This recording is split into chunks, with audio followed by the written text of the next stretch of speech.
Hello, hello. Do you want to learn some French? You gotta hold the thing, mate. Okay. Who are you? Who am I? I am whoever you want me to be. What's your name? That's a pretty Adrien. My name's Adrien. Where are you from? Where am I from? I'm from France, but I lived in Byron Bay for the last 5 years. I'm yet to be a local though. Yeah, okay. But I'm They still enjoying don't myself accept very you? much. No, they don't. But we'll see. Did your hair go white just since you've been in Byron? Absolutely, yes. It doesn't go white in France. does it? No, it doesn't. It goes black. And there's bread, there's crust of bread in it. Yes. If you stay in... No, I don't know. I'm talking shit. But you're, Yeah. let's start with, you're one of the guys that spends heaps of time in Byron and everyone sees you and... Really? Let's find out about you. Okay. What's outside you? What's outside of me? What do you mean? Not outside of you, what's outside of foiling? What do you do? Outside of foiling, well, I work as a lifeguard. I do a bit of surfing. I like Can you stand up or you fall off a lot? Surfing? Yeah. Oh no, I can surf, but not as good as I used to since I started foiling. But I still enjoy because you're off enjoy balance it. with the hair. Yeah, probably. Yeah. Looked like your hair could go like mine too. Well, that's why I'm going so bad in this comp at the moment. Are you going bad in the comp? I don't know. Yeah. I'm not very satisfied with my ways. Yeah, me too. This morning I rocked up. I wasn't even supposed to be in the comp. And then Lisa was like, oh, do you want to get in? Like, we can find you a spot. I'm like, yeah, okay.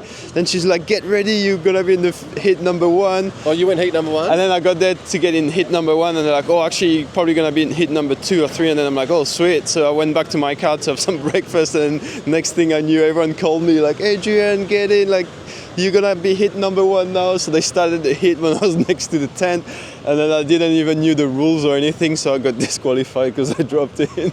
Hey, same. But it's okay. You've got to tell people what's going on. I think this is fun. This is part of it. This has got to be a more official event. Honestly, if I'm being honest, I don't think I was gonna make it anyway. So I'm just trying to find excuses. So you... everyone hates me now because they think I'm an idiot that drops in on everyone. Yeah, so you're like one of the worst type of people because... Absolutely, yeah. Because I'm French, I've got dreadlocks, I come from Byron Bay, and I drop in on people. Yeah, so you're blowing up the spot because this is a secret spot. Yeah. You're going to get content of it. Yeah. And you're dropping in on your own friends. Yeah, I know. Now, like, the whole of Europe is going to come over here because I've put it on social media. Yeah, absolutely, yeah. But see what happens. Your whole team, yeah? Because you're with F... I'm with North. North? Yeah. Sorry, I almost stuffed that one up. That's okay. But yeah. And what's the goal, mate? Where you... I feel like I'm not really good at doing this interview right now. Am I? This is the best because it's heaps awkward for you. Okay, I like it. All right, send me some awkward questions. So what are you going to do when your hair gets too long to foil? What am I gonna do when Well, I actually chop them every 6 months, like my girlfriend does it for me. But if eventually one day they get too long for me to foil, I'll probably quit foiling.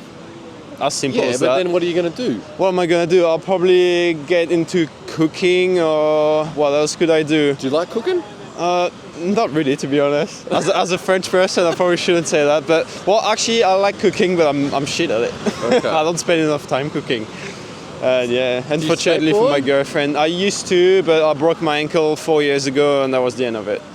Yeah, so, once you get injured, it's like, do I really? I got injured, and then I couldn't foil for a while, and then I was like, yeah, screw this, I'm foiling. Yeah, because it's falling in water with a sword underneath yourself is a lot safer than falling on concrete. Yeah. But how about you? Like you've been here for the last 4 days? No, I'll interview you now. No, I'm gonna switch it back on you. So what? You switched to North recently?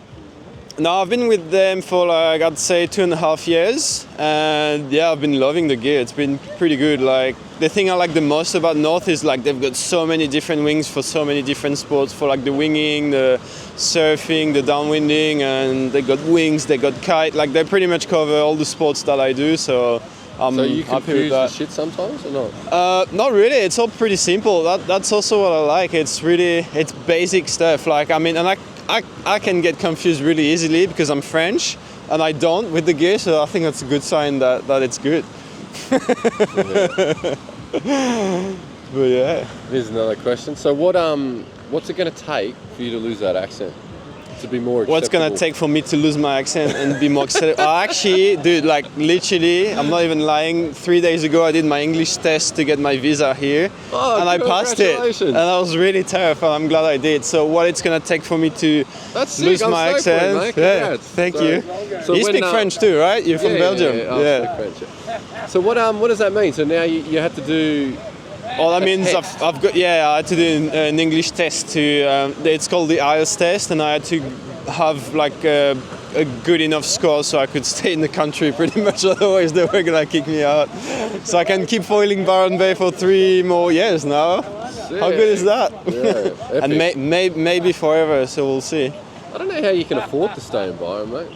Well, if I'm not lying, I've been pretty lucky with like the place I'm staying at and the people around me. Like, it's like anywhere. Like everything is hard in life, but you always find your way through things. Like if you really want to, you make it work. So you can't force shit. You just gotta let it happen. Yeah. Yeah. You can push a little bit, but not too much. But yeah, like everyone is like finding their own path, I guess. Yeah. That sounds very serious, doesn't it? Yeah. Well, it can go deep. It can go shallow, this podcast. Yeah. Not podcast, actually. I like it. What event is it? I don't know. I'm interviewing heaps of people, and then now I'm realising that I'm going to have like 2 hours of interviews. Yeah. So I don't know. I'm going to have to like put chapters so people can skip to who. Well, at least you know what? It'll give you a good excuse to get some time of like your wife and the kids. So. Editing? Yeah. I do enough editing. It's too hard. Do you edit all your own... Actually, here's another question. Do you edit all your own content? Most of it, yeah, I do. But I'm super lucky because Ben Taylor like gives us heaps of footage and like he's giving me actually a lot of tips on editing and stuff. So he's looking after us. But yeah, I'll do all the editing. I don't think I'm really good at it, but I'm keen to learn and it's something that I enjoy doing. So yeah, I love working with Benny. He's like makes everyone look 20%. Oh yeah, Like, you've been Like no, literally, if you like surf at a certain level, he makes you look like the next level up. Well, with his filming, but also with his attitude, because he's frothing so much and he's so enthusiastic and he's genuinely like loving life. In Byron, everyone calls him the merman because he's always at water, goes just like chilling in the sun, like just I don't know, he's frothing on life. So that's a different story than what he told me. He told me he's always here comes working. the focaccia master. If so, you ask me about cooking. If one day I can make a focaccia look as good as Perth, then I'll be super stoked. Perth's pretty sick at all this. Yeah, he's very good at it. I'm actually surprised for a core surfer that he can cook that well. It doesn't commute in my head, but it shows that it's possible. Yeah, right. All right. So you do all your own edits, and do you ever do on trips with North?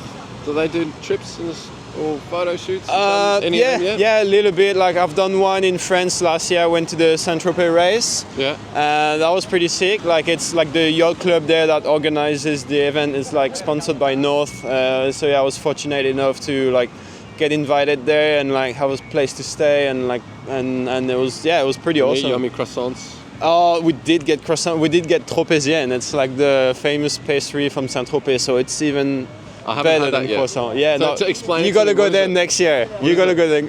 It's kind of like a cake with like heaps of cream, and it's pretty special, really. I've never had it before that race either. That was interesting, but it's super sweet, but it's the perfect food before a downwind race. Sick. Where you need sugar. Well, Saint-Tropez. Maybe one day I'll come. Yeah. Or you need to come next year in October. Like it's so much fun. It's like this. There's no waves, but I don't know. These events are good times, I think. Yeah. All right. Well, hopefully this was a bit of training for you and how not to be as awkward on an interview. See, I think if I did my English test after I did that podcast with you, I probably would have had a better score even. All right, thanks man. Hopefully time. I wasn't too weird. No. A little bit is good. I want to know everything.